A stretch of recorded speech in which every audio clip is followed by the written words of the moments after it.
In this video, we are going to revise sulfur, nitrogen, and other inorganic elements. Precisely, we will be using some past topical exam questions for our revision. But before we continue with our topic today, I want to thank those of you who have sacrificed your time to subscribe to our channel. But for those of you who haven't subscribed to our channel, please like this video, share to other learners, and most importantly, take some time to subscribe to our channel for future revision lessons.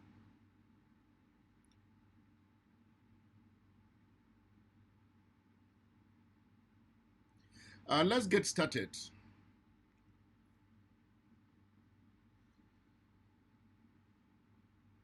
We will be starting with question 1. We will be starting with question number 1. The table shows some properties of 4 halogens. It shows some properties of 4 halogens. We have chlorine. The under element we have chlorine, bromine, iodine, and astatine. The melting points are as follows. Chlorine has -101, bromine is -7, and iodine is 114, astatine 302. The boiling point for chlorine is -35, for iodine is 184, and for astatine is 337. The density of liquid at boiling point in gram per cm cube. Chlorine has 1.56, bromine has 3.12, astatine has 6.32. The colors are: chlorine is a light green, bromine is red brown, iodine is dark gray, astatine is black. Now, the A1, the question reads: complete the table by predicting. Complete the table by predicting the boiling point of bromine. Remember, the boiling point of bromine was not given, and the density of liquid iodine at its boiling point. It should be noted that remember that from here, bromine, we know that bromine, chlorine is a gas, bromine is a liquid, iodine is a solid, and astatine too solid. Now, look at their colors. It's light green, red brown, dark gray, and black. The colors are becoming deeper and deeper and deeper, from green to brownish, reddish brown, to dark gray and red, black, and finally to what? To black. Now, if you look at it, look at the boiling point. They say complete by predicting the boiling point of bromine. This is the boiling point of bromine. It implies that bromine melts at -7 degrees Celsius.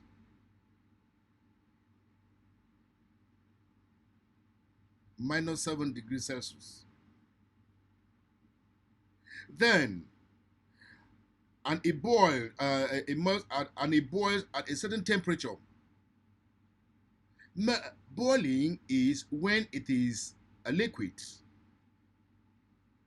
Boiling is when it is a liquid.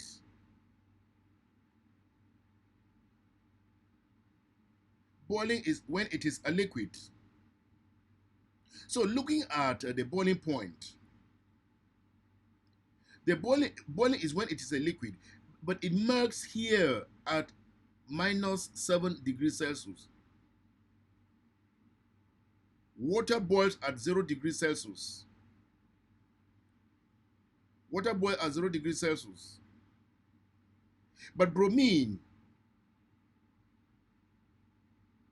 will boil at a temperature between, if you look at it from here,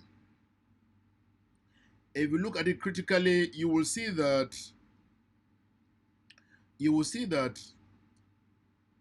minus is when it melts. The temperature is increasing. It is increasing. It is increasing. It is increasing gradually. If chlorine, which is a gas, can boil at minus 35, then this one, which is a liquid, will surely boil at a temperature above that. It will boil at a temperature above minus 35. So the temperature here will be above. The temperature of bromine will definitely be above minus 35. It should start from 0 to about 180 degrees. This is a liquid. It will start from 0. It should be between 0 degrees Celsius and 180. So let's complete our table. 0 is from 0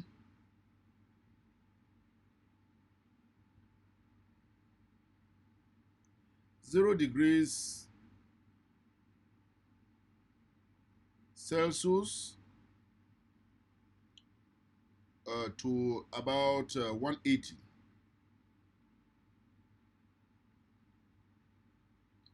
So 0 degrees Celsius to about 180. The temperature will be between this range. It's not a specific temperature, we are predicting it. So if this one can boil at minus, then this one it should be above, it should be between 0 and above. Now, they tell us the density of liquid iodine at its boiling point. The density, remember, the density of bromine, which is liquid, the density of bromine, which is liquid, is 3.12. The density of bromine, which is liquid, is 3.12. Remember, fellow learners, remember that chlorine, the forces of attraction between chlorine molecules are less than the forces of the intermolecular forces in chlorine molecule are less. The strength is less than the strength in bromine, and the strength of intermolecular forces between bromine molecule is less than that in iodine. So the strength is increasing as you go down the group. The intermolecular forces in halogens are increasing as you go down the group. That is why we are saying that the boiling point is also increasing as you go down the group. As they change from gas to liquid to solid, it is increasing. Now, the same thing with the density. What is density? Density is the mass all over the volume. Therefore, the density is also going to be increasing down as you go down the group. It's mass all over volume. The density is also going to increase. The density of bromine, of chlorine, is greater than the density of, is less than the density of bromine. And the density of bromine will definitely be less than the density of iodine. And the density of iodine will definitely be less than the density of astatine. So the density of the density of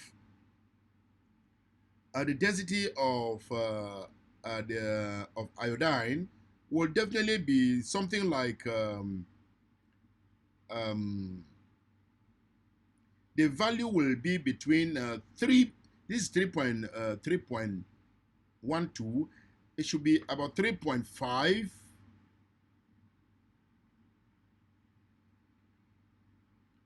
3.5. It should be between 3.5 to 6. 3.5 to 6.0. It should be between 3.5 to 6.0.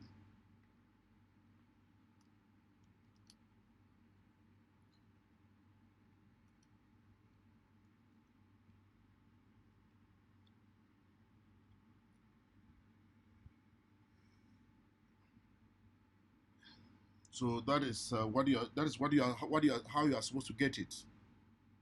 3.5 plus 1 point.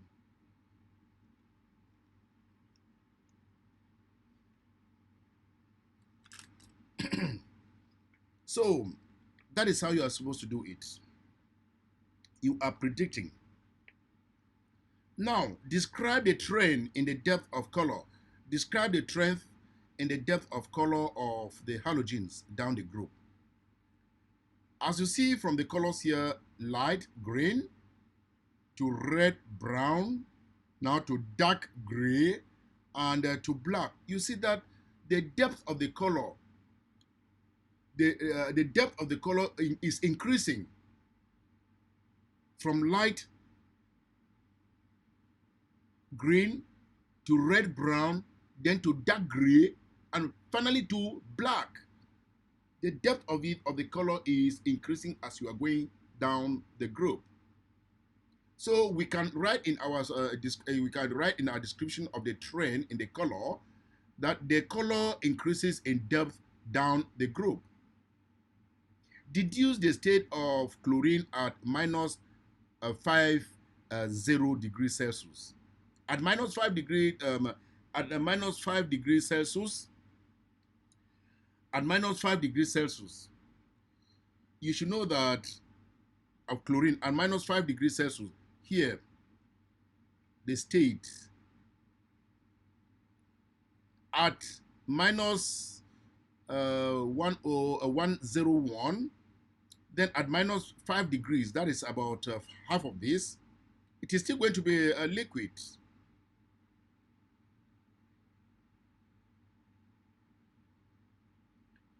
Because minus 5, minus 101, minus 101, from minus 101 and this other one here, and the melting point. You see that from the melting point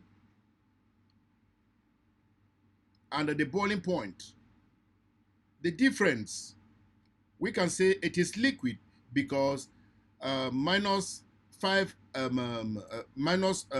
degrees Celsius is between the melting point, which is 101, and the boiling point, which is 35 degrees Celsius. Okay. The halogens have molecules that are diatomic. Explain the meaning of the term diatomic. Diatomic, when we say a molecule is diatomic, let me say it like this. When a molecule is diatomic, that is like this, two atoms bonded together. We now say they are diatomic. There are two atoms bonded together. Two atoms that are bonded together.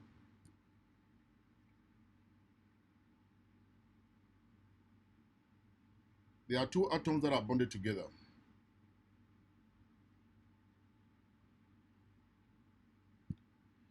Now let's proceed. C. Astatine. Astatine is a radioactive element. One isotope of astatine has a nucleon number of 209. Define what you understand by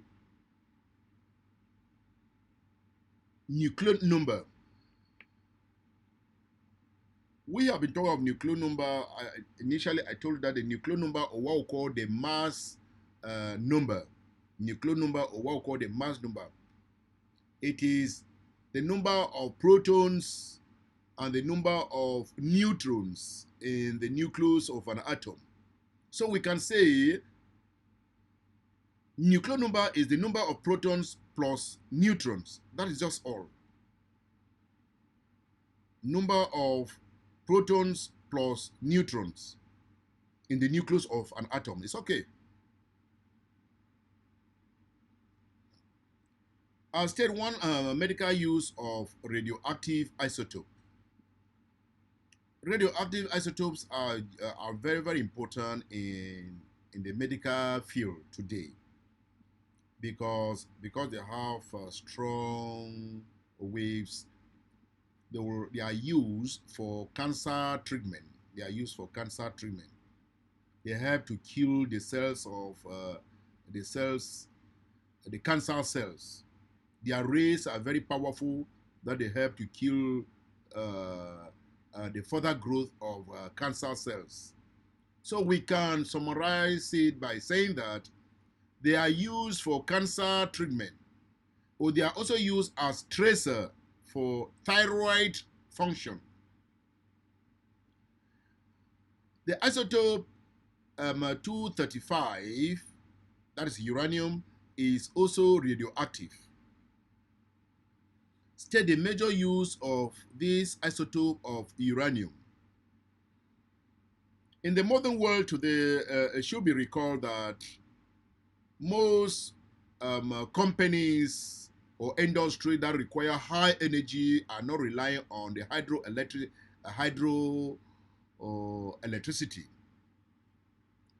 They rely on a major source of energy which is more powerful than the hydroelectricity, and and the only source of energy which is more stronger than that is the radioactive isotope.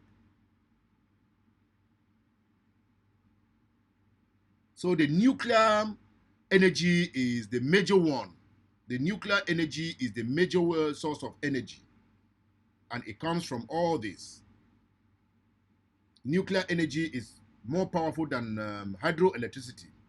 So for that reason, we can summarizingly say that it is used as a source of energy supply. Calcium carbonate, question number 2. Calcium carbonate is heated in a closed container. The question is, there is a reversible reaction? I'll state the name of a rock which is mainly calcium carbonate. You know, you should be versed with the different types of rocks. In this case, the sodium carbonate is what we often called the limestone. It is called the limestone. Limestone. Limestone. That is what is used today, limestone. Okay, state the meaning of the symbol, this symbol. This symbol, as I told you, I said it is a reversible reaction.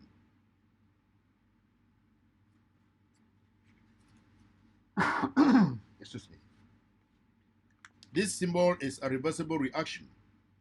For that purpose, we say the forward half arrow and the backward half arrow. It symbolizes a reversible reaction. So we now say it is reversible. It can go the forward reaction and it can also go a backward reaction. So we can now say, state the meaning of the symbol, this reversible. It's reversible. Reversible. It's reversible. Reversible, that's the reaction sign. Okay, calcium oxide is lime. Lime is used for neutralizing acidic industrial waste. Yes. Give one other use of lime. Since it is used to neutralize acidic environment, of course, we studied that acidic rain help to acidify our lakes, that increase help to acidify our lakes. They help to acidify our farms. They help to destroy our structures. So in that case, we can now say if it is used to neutralize acidic environment, then it will also help to neutralize acidic soils. It will also help to neutralize acidic soils. It is also used for the making of cement. Question number 4. Describe a test for carbon dioxide. Of course, you are told in the laboratory you have tested for the production of carbon dioxide using lime water. You always say uh, um, carbon dioxide turns lime water milky. Lime water is milky. Milky, that we call it the white precipitate. The white precipitate that are formed.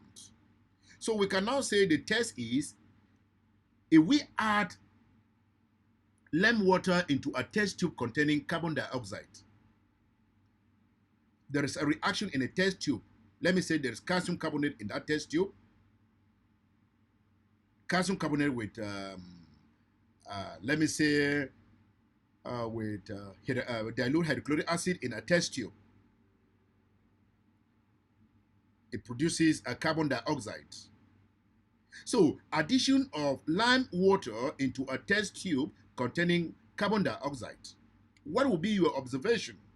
The observation will be the lime water turns milky,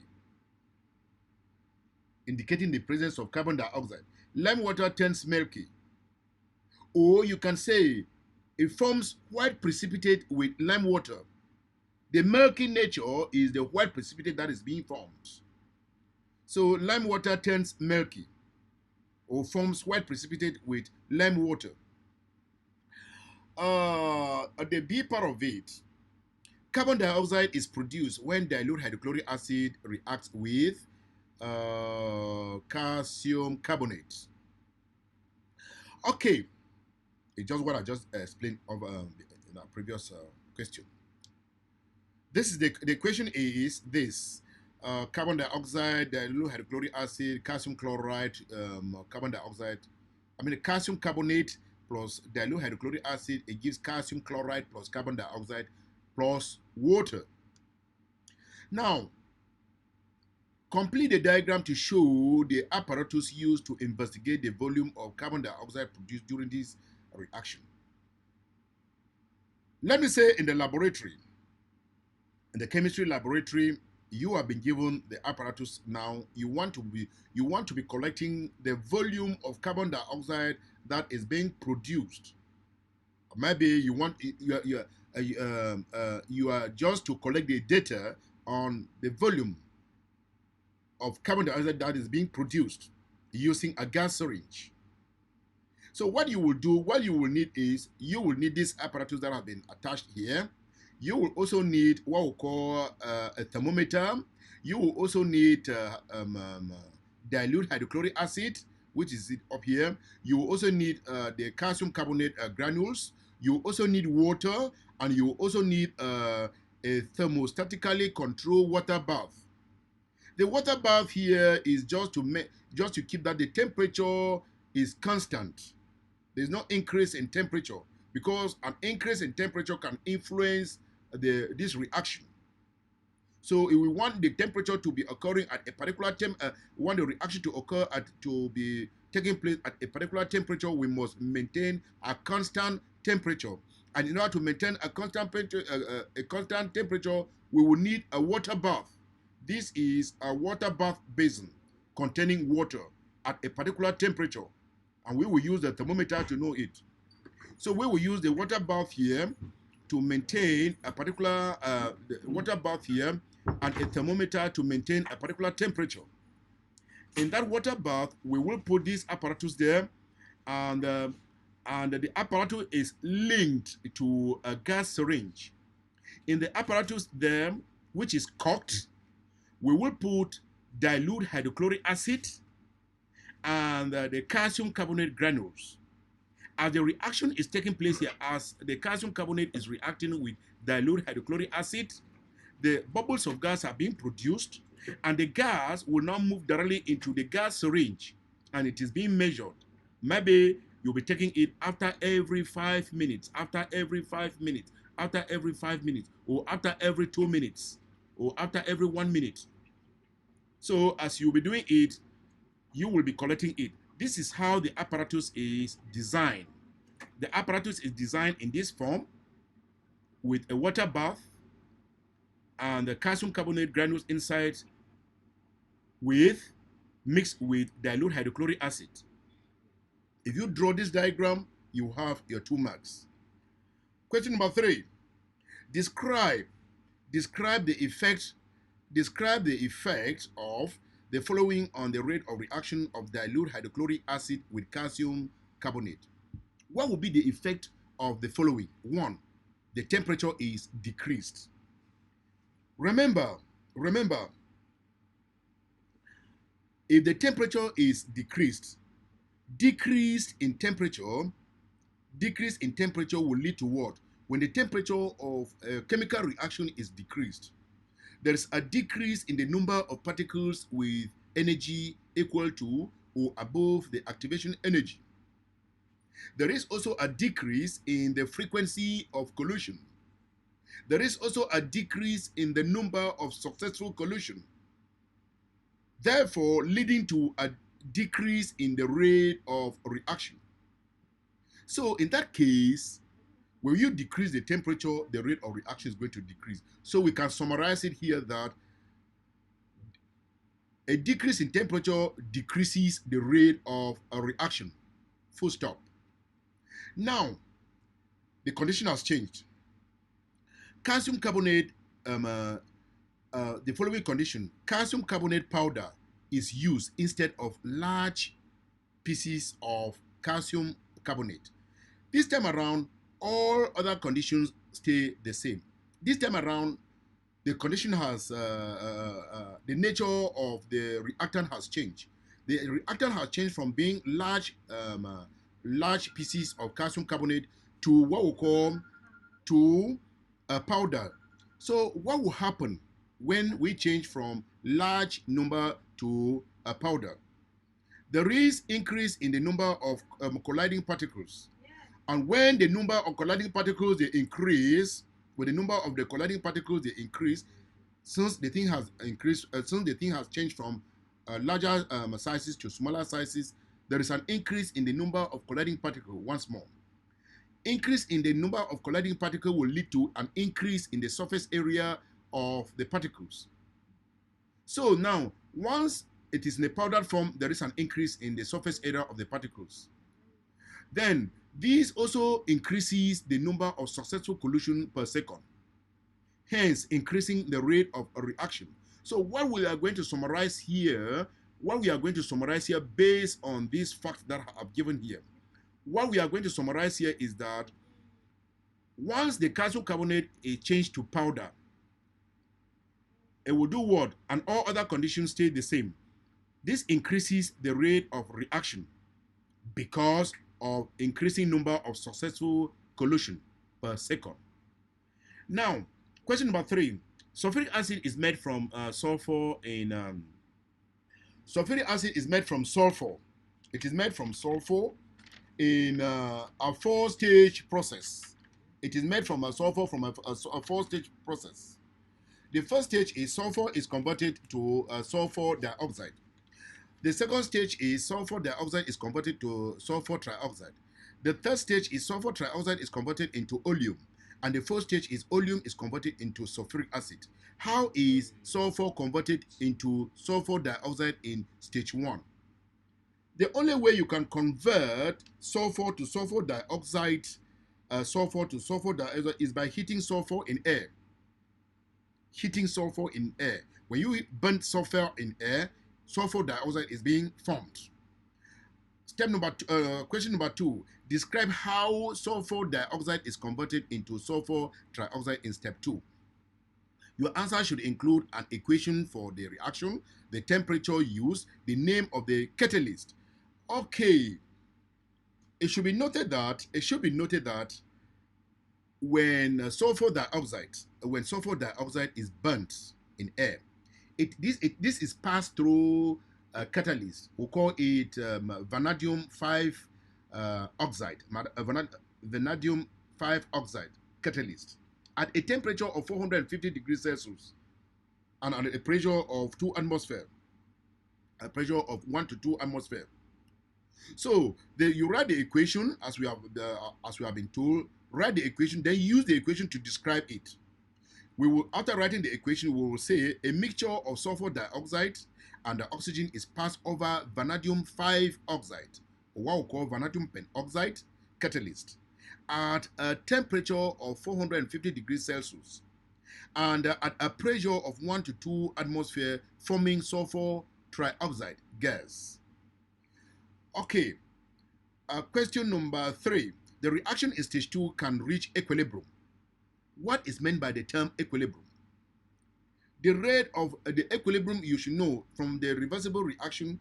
Equilibrium is just like the reversible reaction, but it is not a reversible reaction, but it has its conditions. See how equilibrium works. We can say the equilibrium is the rate of forward reaction equal to the rate of backward reaction. Equilibrium has to do but now with rate. It's not just reversible. It is now the rate. It has to do but with rate. The rate of forward reaction equal to the rate of backward reaction. When you backward reaction and the concentration of reactants and products are always constant. So fellow learners, when you see equilibrium, do not define equilibrium the way you define a reversible reaction. Even though they have the same sign, they have the same reaction sign or symbol, sorry. But equilibrium will have to do but with the rate. That's why we say the rate of forward reaction equal to the rate of backward reaction. And the concentration of reactants and products are constant. Now, sulfur trioxide is converted into oleum. That is H2S2O7 in stage 3. What is sulfur trioxide reacted with to convert it to oleum? It must react. Sulfur is going to react but with 98% concentrated sulfuric acid. When it reacts with 98% concentrated sulfuric acid, that is when an oleum is formed. See it here. This is 98% sulfuric acid. This is 98% sulfuric acid. That is here. When 98% sulfuric, 98% concentrated sulfuric acid reacts with sulfur trioxide, an oleum is formed. That is how it is. Let's get back there. So now, write an equation. Write a chemical equation for the conversion of oleum into sulfuric acid. For oleum to be converted to sulfuric acid, it must be diluted in water. When it is diluted in water, 2 moles of sulfuric acid are formed, as presented in this equation. Now again, when copper is reacted with hot concentrated sulfuric acid, sulfur dioxide gas is formed. Balance the chemical equation for this reaction. For this reaction here, the chemical equation here is copper plus sulfuric acid to give copper sulfate plus sulfur dioxide and water. Now to balance this equation here, okay, look at the copper. Copper here is balanced. Copper here is also balanced. copper is okay. Now, let's look at sulfur. Let's look at sulfur. We have one sulfur here, and there's one sulfur here on the left. Then on the right, we have 1 and 2. There are 2 sulfurs there. So in order to balance the sulfur, on the sulfur, because there's only one sulfur on the left, we need to put a 2 here. If we put a 2 here, we put a 2 there, there are 2 sulfurs on the left, and there are 2 sulfur on the right, 1 and 2. Now, we can say sulfur is balanced. Now, in order to balance now will be water. Let's see for hydrogen. Water. Let's say oxygen. Oxygen we have 4 times 2 is 8. Now we have only 4 here. 4 plus 2 here is 6. Is 6. So there's only 1 here. Something must be done here to balance this oxygen here to be here. So if we put a 2 here,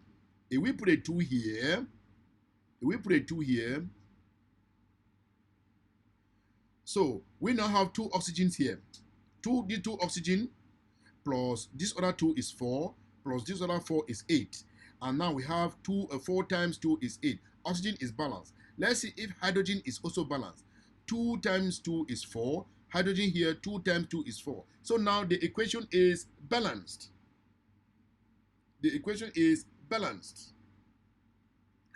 Okay, let's go to E. The E part, sulfur dioxide is a reducing agent. Yes.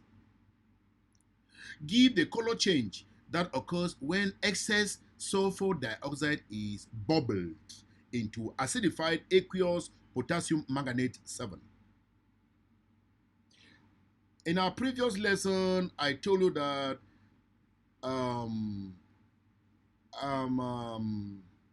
D block elements, or what we say transition metals, they form colored compounds.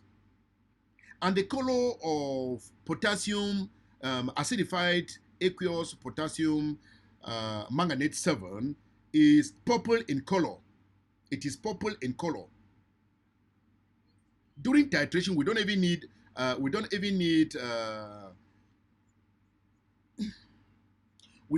indicator, because when during titration with acidified potassium manganate 7, we don't even need an indicator, because the purple color already gives is just like is acting as an indicator.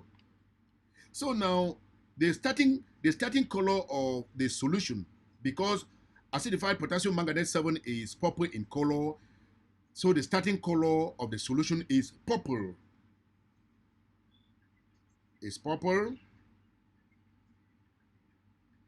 Now, since we say sulfur dioxide is a reducing agent, there's going to be a reduction. There's going to be reduction in the reaction. This is going to be a redox reaction. There's going to be reduction in the reaction.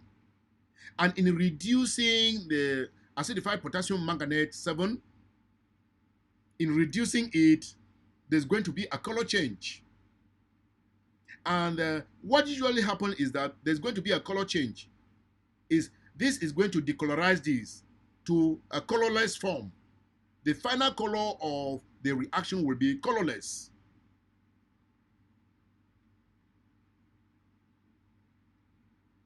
It will be colorless.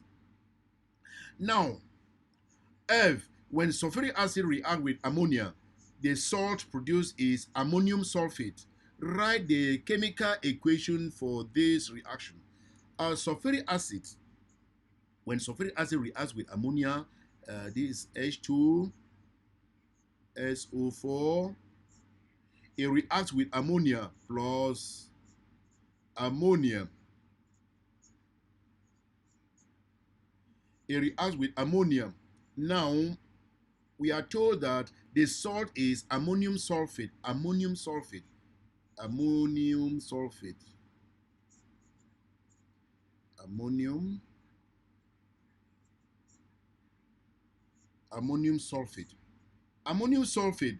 Remember that when I told you ammonium sulfate, ammonium and sulfate. In writing the formula of compounds, I told you that we have to swap their charges. One method is to swap the charges or their valency. The valency of ammonium is +1, and the valency of a sulfate is -2. So in order to do this, we will need to swap them. We will need to swap it. The 2 will come here, and the 1 will come here. So our new product will be, our new product for the compound for this compound will be NH4. 2, since there are 2 comes here, we are swapping it. There will be a 2 here. 2 of the sulfate will come here, and 1 of the ammonium will come here. Then SO4 is only 1, so we don't need to write the 1. So this will be our product. So now the product that is going to be formed between, that is ammonium sulfate, will be NH bracket 2 SO4. That is going to be our answer. NH2 SO4. But the equation is not balanced. The equation is not balanced. When we have the product here, we need to balance the equation. We have 2 ammonia, we have 2 nitrogen here. There are 2 nitrogen here. So what we need to do is what? We need to put a 2 here to balance the nitrogen. Let's put a 2 here. If we put a 2 here, there are 2 nitrogen, and nitrogen is already balanced. Now hydrogen, how many hydrogens are there? We have 2 times 4. 2 times 4 is 8. Now we have 3 times 2 is 6. 6 plus 2 is 8. Hydrogens are balanced. Nitrogen is balanced. The sulfate is also balanced. So everything is okay. Now, that is the reaction. Now, barium is an insoluble salt. Barium sulfate can be made from aqueous ammonium sulfate using a precipitation reaction. 1. Name a solution that can be added to aqueous ammonium sulfate to produce a precipitate of barium sulfate. If you have learned on our test for cations, what you will see, the solution will be barium chloride or barium nitrate. We can use a nitrate or a chloride. So it will be barium chloride. We can use barium chloride,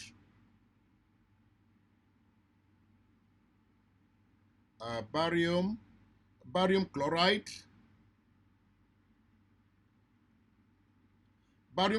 or you can use barium nitrate, barium nitrate.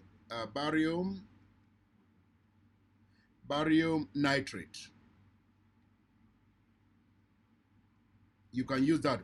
Then write an ionic equation for this precipitation reaction. Include state symbol.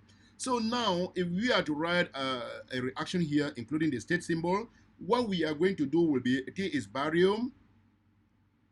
Let's say we are using barium chloride or barium. So we now say barium,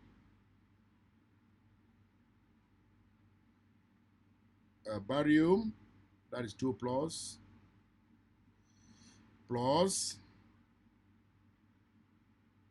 sulfate, that is 2 minus.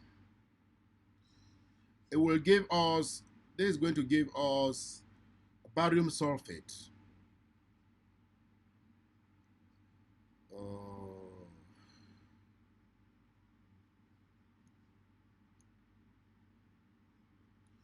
It's going to give us barium sulfate.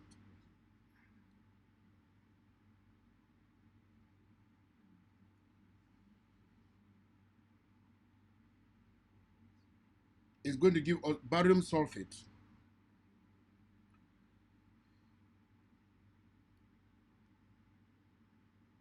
This is going to give us barium sulfate. So for this,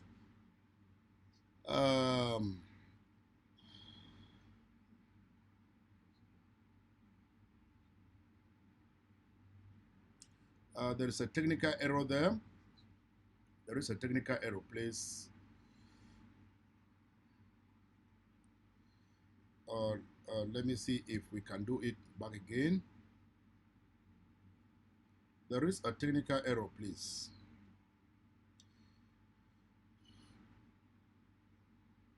My writer cannot write again.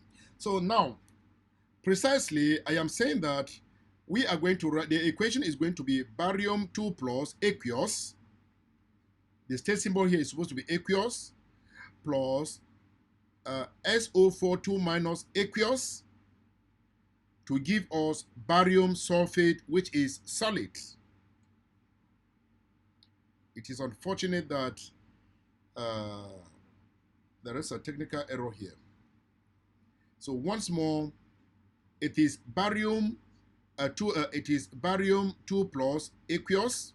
You write the aqueous there, plus SO4 2 minus aqueous to give BaSO4.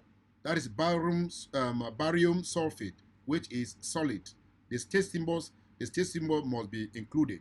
That is aqueous, and solid. Thank you for that.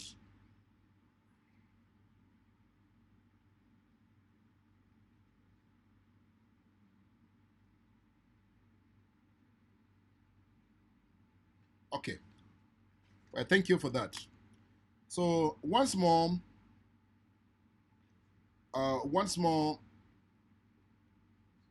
as I told you,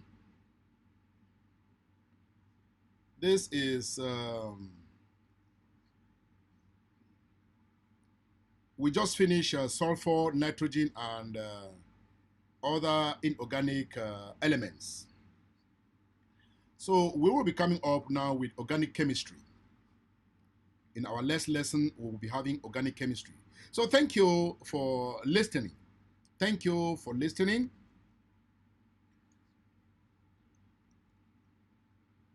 For those of you who haven't subscribed to our channel, please take some time to subscribe to our channel so that you can have other revision lessons. Thank you.